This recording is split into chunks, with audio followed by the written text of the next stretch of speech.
কথা বলছি আমরা দাঁড়ান। যত কষ্ট করেছি বা কি করেছি না করেছি কতটুকু করতে পেরেছি, যাদের জন্য সিনেমাটা বানিয়েছি তাদের প্রত্যেকের ভালো লাগছে। এবং এই প্রথম আমি কোনো সিনেমায় দেখলাম, আমি সিনেমা হয়তো সরাসরি ঈদের সময়টা দেখতে আসি না, বিকজ আমি মনে করি যে আমার সিনেমা হলে আমি যদি যাই, আমি হলে ঘুরে বেড়াই, তাহলে আমার অডিয়েন্স যারা আছে, আমাকে ভালোবেসে যারা আমার সিনেমাটা দেখতে আসছে, আমার সিনেমার টিজার চাপে ভাই ফট করে হাতটা ঢুকায় দেন না ভাইয়া, তারা হয়তো সিনেমাটা মনোযোগ দিয়ে দেখতে পারবে না, হয়তো আমাকে দেখবে, হয়তো এখানে ব্যস্ত হয়ে যাবে, হয়তো গণমাধ্যম আসবে, সংবাদ মাধ্যম আসবে, সিনেমাটা সিনটা মিস হয়ে যাবে। বাট এটা আমি কখনোই চাই না। দ্যাটস ওয়াই আমি বাসায় বসে থেকে রিভিউজ নেই, যে কেমন রিভিউজ হচ্ছে, সিনেমার খবর কি।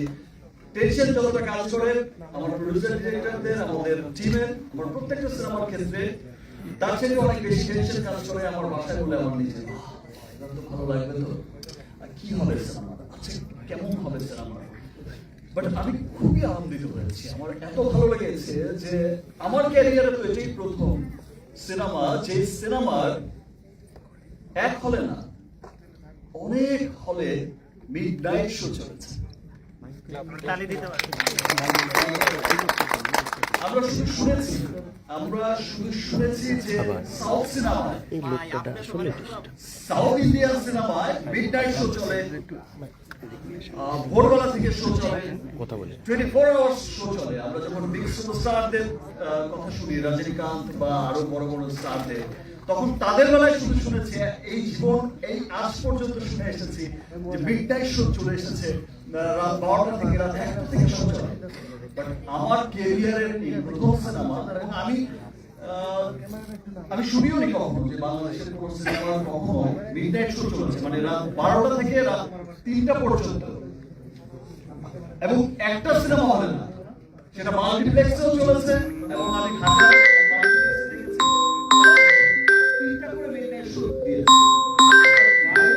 মাল্টিপ্লেক্সে দেখেছি মিডনাইট শো দিয়েছে, সিঙ্গেল স্ক্রিন। যে আমি অডিটোরিয়ামের একটা পেজ দেখলাম, শুটিং করতে করতে ওরাই দেখালো যে সেখানেও মিডনাইট শো, মানে অনেক সিনেমা হলে। আমি তখন বললাম সংখ্যাটা কত, সংখ্যাটা কিন্তু 15-20 এমন হয়ে যায় মিডনাইট শো চলছে। দ্যাট মিনস মানুষ কত ভালোবাসছে এই সিনেমাটাকে, কত ভালোবাসা দিচ্ছে। এবং প্রথম সিনেমা যেটা কোনো ব্যাড রিভিউজ আমি পাইনি, একটা সিঙ্গেল ব্যাড রিভিউ পাইনি। প্রত্যেকটা মানুষ বলেছে ওয়াও, এই সিনেমাটা দেখে আমি প্রাউড করে বলতে পারি যে আমার দেশের সিনেমা অনেক এগিয়েছে। এবং এট দ্য সেম টাইম আমাদের বরবাদ যখন দেশের মানুষের ভালোবাসা ধন্য হয়ে সিদ্ধ হয়ে যখন দেশের বাইরে গেছে, প্রত্যেকটা কান্ট্রিতে, ইউএসএ, নর্থ আমেরিকার ডিস্ট্রিবিউটর, আমার প্রতিষ্ঠান এসকে ফিল্মস ইউএসএ ডিস্ট্রিবিউশন করছে। এবং আমরা যখন শো ডিক্লেয়ার করেছি, তখন তার 3-4 ঘন্টার মধ্যেই নিউ ইয়র্কে আমি শুনলাম যে অল শোজ ফ্যাক্টর অগ্রিম অ্যাডভান্স 3 ঘন্টার মধ্যে, 2 ঘন্টার মধ্যে সোল্ড আউট।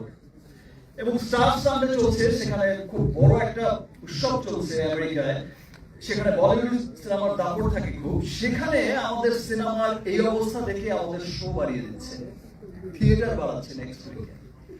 সেই অবস্থা আমি দেখলাম আজকে সকালবেলায়। আমি দেখেছি যে আমাকে কিছু মানুষ ইটালির ভ্যানিসের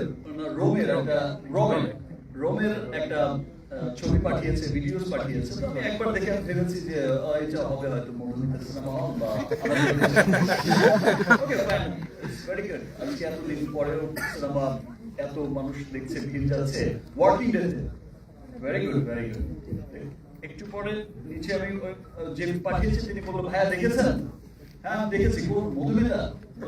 না ভাইয়া মধুমিতা রোমের সিনেমা হল, ভিডিওটা দেখেন। আমি তখন ভিডিওটা দেখলাম, আমি জাস্ট স্পিচলেস হয়ে গেলাম যে আমি আসলে এটা কি দৃশ্য দেখলাম। ইটালির রোম এন্ড ভ্যানিসের খবর শুনলাম যে ভাই সোল্ড আউট হয়ে গেছে, টিকিট নেই, শোয়ার পরে সোল্ড আউট হয়ে গেছে। এই যে মানুষের ভালোবাসা, দেশের মানুষের ভালোবাসা, দেশের বাইরে থাকা মানুষের ভালোবাসা, নেক্সট অস্ট্রেলিয়া, নিউজিল্যান্ড যাচ্ছে, অস্ট্রেলিয়া নিউজিল্যান্ডের তারাও কিন্তু ফুল অগ্রিম টিকিট কাটছে, সোল্ড আউট হয়ে যাচ্ছে এবং বরবাদ পৃথিবীর যেই প্রান্তেই যাচ্ছে মানুষের ভালোবাসায় সবকিছু বরবাদ করে দিচ্ছে। অ্যাজ এ বাংলাদেশের একজন আর্টিস্ট হিসেবে, একজন শিল্পী হিসেবে, বরবাদের একজন আপনাদের ভালোবাসার আরিয়ান মির্জা হিসেবে আমার ভালো লাগছে যে আমার দেশের সিনেমা অনেক দূরে এগিয়ে যাচ্ছে। আমার দেশের সিনেমা গত আমি প্রিয়তমা থেকে যেটা উত্তর সাফল্য দেখে আসছি সেটা হচ্ছে দিন দিন সামনের দিকে যাচ্ছে এবং যে মানুষগুলো লাস্ট এই 2-3 বছর ধরে সিনেমা দেখছে তারা প্রত্যেকে আবার ব্যাক করছে, তাদের পরিবার পরিজন নিয়ে ব্যাক করছে এবং যেটা সেই স্তরের লোকই হোক, সেটা খুব আপার ক্লাস বা হোক আপনারা আমার মতো সাধারণ মানুষ, প্রত্যেকটা শ্রেণী পেশার মানুষকেই কিন্তু সিনেমাটা নাড়া দিয়েছে, ভালো লাগছে এবং সবাই একবারকে স্বীকার করছে ইয়েস আমাদের সিনেমা অনেক এগিয়ে গেছে। এখন আমরা প্রাউড করে বলতে পারি আমাদের সিনেমা নিয়ে আমরা গর্ববোধ করি, দেশের মানুষ গর্ববোধ করছে, যেমন দেশের বাইরের মানুষ গর্ববোধ করছে যে আমাদের আর বাইরের বিদেশি সিনেমা দেখতে হবে না, আমরা আমাদের সিনেমায় দিয়েই তুষ্ট থাকবো এবং আমরা আমাদের সিনেমাকে সাপোর্ট করে যাব, এভাবেই ভালোবাসা দিয়ে যাব। আর যে উন্নতির ধারাবাহিকতা তৈরি হয়েছে, আজকে বরবাদ হচ্ছে, আফটার বরবাদ ইতিমধ্যেই আমার এই বরবাদের প্রডিউসার দুজন এন্ড দেন ডিরেক্টর তারা এমন স্ক্রিপ্ট নিয়ে বসেছে যে এই সিনেমার কাছে হয়তো বরবাদকেও ছোট সিনেমা মনে হবে ইনশাআল্লাহ। সকালে কল দিয়ে উঠে শুনবেন রোমে কেমন চলছে, লন্ডনে কেমন চলছে, কি মনে হচ্ছে সেই সম্পূর্ণ শুনছেন তো? আমার ফটো দিতে হয় না, ফোনের আগেই পেয়ে যাই সব নিউজ।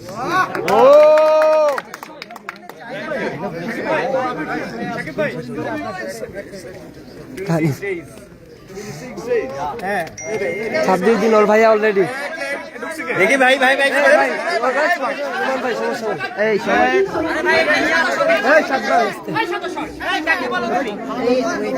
আরে এই রোমান ভাই ঠিক হয়েছে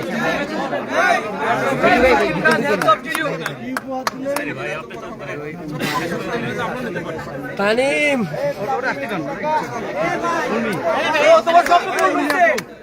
তানিম সাকসেসফুল